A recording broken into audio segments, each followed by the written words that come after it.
gentlemen, boys and girls, children of all ages, let's talk about comic books. First up is Action Comics issue number 1003, The Invisible Mafia Part 3. This issue focuses on Robinson Goode, who's able to get her hands on some kryptonite. She's a fellow reporter trying to get her big break, but bringing in the kryptonite to the Daily Planet makes Clark Kent sick, and he calls in Batman to retrieve the kryptonite. They touch a little bit on the character Red Mist, and we finally get a glimpse as to what's going on with Lois Lane. I'm hoping that this is going to be a bigger story that's going to play out, because so far I'm not really all that interested in Action Comics. X-Men Blue issue number 36 is the finale to this series. This issue is out of sequence with what's going on in the rest of the X universe. The original 5 X-Men who were plucked from the past are going back to their own time, and this rushed issue is really just sort of tying up a few loose ends, but it doesn't really give any finale to anything. Although I am still thankful that we did get a final issue rather than just kind of leaving it off. The Flash issue number 55. This is a Heatwave-centric issue where he gets a major power upgrade, which is in line with what's happening with a lot of the other rogues for the Flash. They're still exploring that whole other speed forces, strength forces, and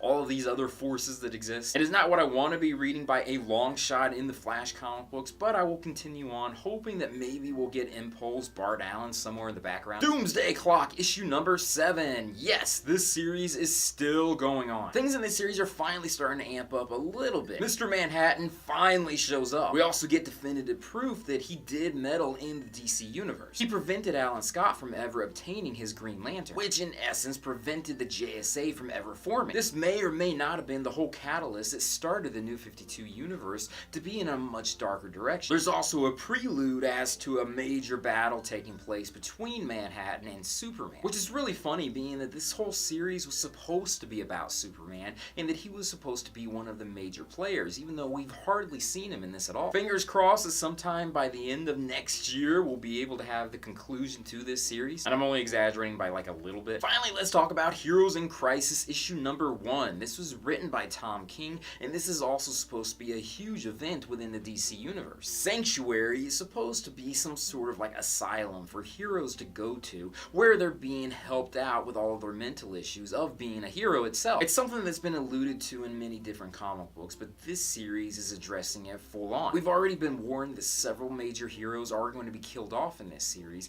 but this first issue kills off a couple of them right off the bat. At first, this looks like Harley Quinn's the bad guy in it, but of course it's just a misdirection. I won't reveal all of the heroes that were killed off in this, but I really hope that somehow this stuff may be undone, or maybe there's something else at play that we're not aware of. It totally blew my mind as to the major characters that were killed off in this first issue. I won't spoil it for you, but damn. Although I am also going to say that it is a major slap in the face for fans out there that saw a character return back just be killed off unceremoniously like this. There are a couple subtle clues in the background of certain panels, and this is a series that you have to analyze very closely, because no matter what direction you think that they're going to be going into, I'm sure it's going to be going into a completely opposite direction. And thankfully, no Tim Drake, Red Robin. He has not shown up as of yet. I mean, it for sure got my attention, and I will be continuing on reading each of the individual issues, and I'm probably going to do videos on each of these individual issues as well. Although it is going to be a lot, being that this is only issue 1 of 9. By the way, I'm pretty sure that Harley Quinn has nothing to worry about. Her character is being pushed by DC in every facet you can think of, so I think she's going to make it through this without anything happening to her. But that is my comic load for this week. What did you guys read? Leave comments down below and let me know.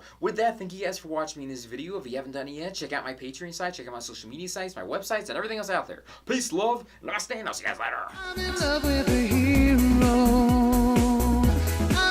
So Batman shows his junk in Batman Damned issue number 1, but future issues are going to obscure that so you can't see it. However, this week in Doomsday Clock number 7, we get to see Mr. Manhattan's penis. So whether or not that's going to be blurred out in future issues, that's something I'm curious as to what DC is going to do.